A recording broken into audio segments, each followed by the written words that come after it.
Thank you for joining me for your February Astro Tarot forecast. My name is Audrey Alison, and I am shuffling the Alchemical Tarot by Robert M. Place. I know that I haven't been on here in a month. I was recovering from COVID that just went awry. I couldn't get my energy together to do the forecast. I was saving it for my clients, and I appreciate your subscribing and your patience. I am going to go over some transits that I missed that I feel are important and still relevant. So please watch your sun sign, your rising, and your moon sign, Leo, for a full dose of the cosmos. On December 28th, a few days before this new year, Jupiter made a transit into the sign of Pisces, which is huge because this is a yearly transit, this is an annual transit that occurs once every 12 years. So Jupiter remains in your 8th sector of shared resources and intimacy and sex through December 20th of 2022, so just 1 week shy of a full year. Wherever Jupiter goes, Leo, that is where the sector is most expanded, where you have the most optimism and faith in that area, and this is about your intimate connections. It's also about wealth and expanding your portfolio of wealth, your investments, property, trading, stock market, Bitcoin, crypto, larger ways of earning, NFTs. This is the year for Leo to invest, whether small or large, in areas of risk-taking. Jupiter is about Jupiter represents the Wheel of Fortune in the Tarot and serendipity. In a money sector, there is some gamble or risk that is always taken when investing, but there is some innovative energy here. Jupiter will meet up with Neptune in this sector. Neptune is imaginative and a higher vibration of Mercury, higher octave. It's a great time to dream big and to expand in areas that normally take time to expand. Over time, they'll do so. But there's a big quick hit here with Jupiter in the 8th house, and a big sale of property, a down payment on expanding in a house that is much larger, but you're able to afford it, or an investment that is somewhat abnormal for you, but it pays off because it's a risk or a gamble and feels progressive.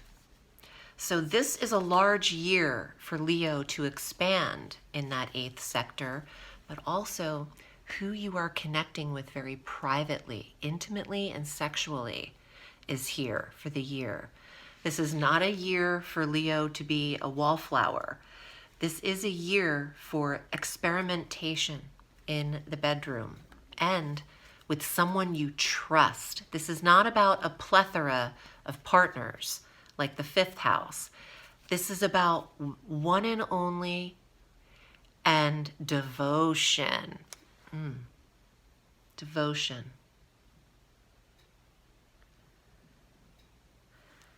Trust, deep intimacy. So this is a very emotional and sexual year for you, Leo, where usually things can be very playful and lighthearted. We're going into the taboo situation here. We're going into sex dungeon territory. What is that housewife? Noella? Oh my God, what a trip. I admit it. The housewives are a guilty pleasure of mine. All of them. I'm not biased here. But this transit is reminding me of what is done in private and what you do that shouldn't be announced, unlike Noella announcing it to the world. I mean, yeah, I get it. She's feisty, but when you have to say you have one, are you really using it? Ooh. Okay, so you're expanding your private sex life, and this transit occurs once every 12 years. So this will be a very deep, emotional, and connective year for Leo, and especially Leo rising. On the 14th of January, Mercury slowed down, retrograde, at 10 degrees of Aquarius, back through 24 degrees of Capricorn, where Mercury is currently retrograde. So Leo's review occurred in their relationship sector and then went back deeply into the health sector where it remains now. No lie. There's such a review of the physical self for Leo and Leo rising, it's not even funny. This is where you want to really overanalyze where you think you can work out, what your regimen will be. This is what I want to do each day, diet, nutrition. Your Leo is really good at right now, writing all this down, assessing it. Now, the action of all of this really needs to take place, and I'll get to this in a minute, but it probably won't until after Mercury goes direct on February 3rd. Here's what's up. January 24th, Mars, the planet of action and energy, entered your health sector. Praise him. Through March 6th. This is Capricorn's sector for you, Leo.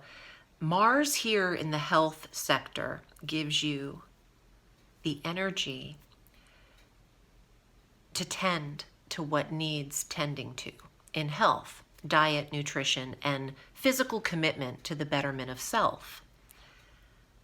However, with Mars here, there comes impatience in this area, frustration, and the desire, Mars, to rush the change that needs to be implemented, or wanting fast results in very limited time. Leo, I know you are governed in fire as well, and you do want things happening quickly. But this time, between January 24 and March 6 is just the time of implementation of this process. Yes, you could see results in that time, but this isn't about you giving up after this is done. This transit is here and now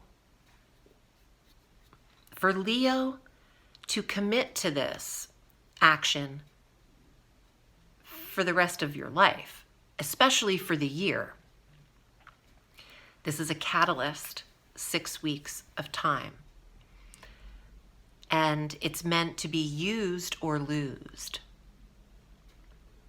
Use it or lose it. So it's powerful. Where Mars is where we focus. So Leo and Leo rising want to tend to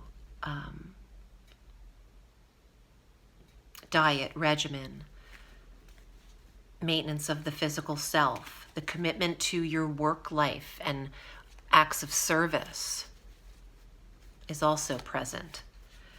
On the 1st of February, tomorrow, we have our new moon at 12 degrees of Aquarius, which is a bright new start in your relationship sector. Whoever this intimate partner is or will be is who Leo is considering their future commitment to. This is a soulmate sector. This is the sector of marriage, new relationship that everyone knows about, the world knows about. I feel like I'm going to get the world in the tarot. This is something you're proud of, Leo. So you want to spread your mane about it and boast Leo, bragging's one thing. That's unhealthy, but boasting can be healthy here and there. You don't want to overdo it. But Leo, when they find that love, that fifth house that they naturally govern, that mate, they want to spread all of their mane about it. They want to roar in the jungle about it. And on the 1st of February, that feels like a trigger date of that happening. That new moon initiates 28-day lunar cycle. So there is something of that announcement within the month. Now, halfway through the month, on the 16th, we have our full moon in your sign, 28 degrees of Leo. This is in the first house. There's an ending of one way of physically being and the initiating energy of starting a new way of being. The body itself, you might see some quick results, but keep it up. Don't drop the ball just because you see what you like right away. You need to maintain it.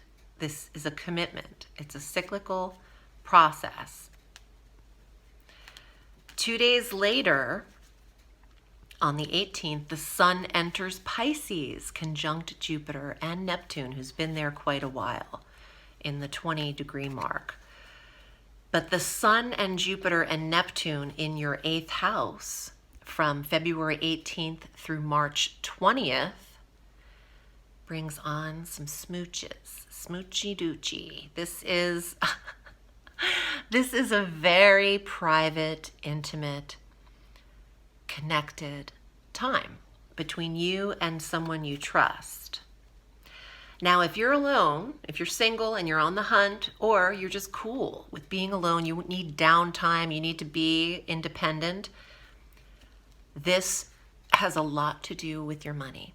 This is what you are being paid. This is your payout time period. This is where you see expansiveness in the portfolio and you reap some monetary reward from February 18 through March 20. Let's see what is in your tarot, Leo. And if you would like a private reading with me, I'm at audreyalison.com. This is what I do. And we can get to it. You have access to my calendar, so you can choose what date works for you. All right, Leo, here are your cards. Wow, talk about worth. 9 of coins, the money tree. Leisure, sitting back and seeing what you've developed and created, what has bloomed for you. 8th house. Those seeds were just planted and then they grew. Invest a little something and watch it grow. Jupiter in the 8th house. Expansion in the investment sector. Intimacy, privacy, love, 2 of cups, soulmates, 7th house, marriage, 8th house, intimacy. Your new moon is in the 7th house. Mercury retrograded there initially mid-January for you to review who it is you are trusting. And the 8th house has massive energy for the entire year. You are focused on partnership. Leo, Knight of Fire, staves, wands, rods, whatever you want to call it. It's fire, baby. And this is the card of relocation and movement and taking action, not sitting and resting on your laurels, but getting moving. Hey, you have to take action if you want relationship, and you have to take action if you want investments. So it is not a time for recuperative rest. That's been had. And you can use your creativity and artistic ability and creative control to get to work, to create a passive income. Mercury is at the top of that card in that coin right there. And when Mercury goes direct, Leo is is direct again. I feel like there could have been a pause on creative insight, but that can get brewing again. You've got your mind on your money and your money on your mind and relationship. I hope this was helpful for you. Leo, remember the sky is limitless, so reach for the stars.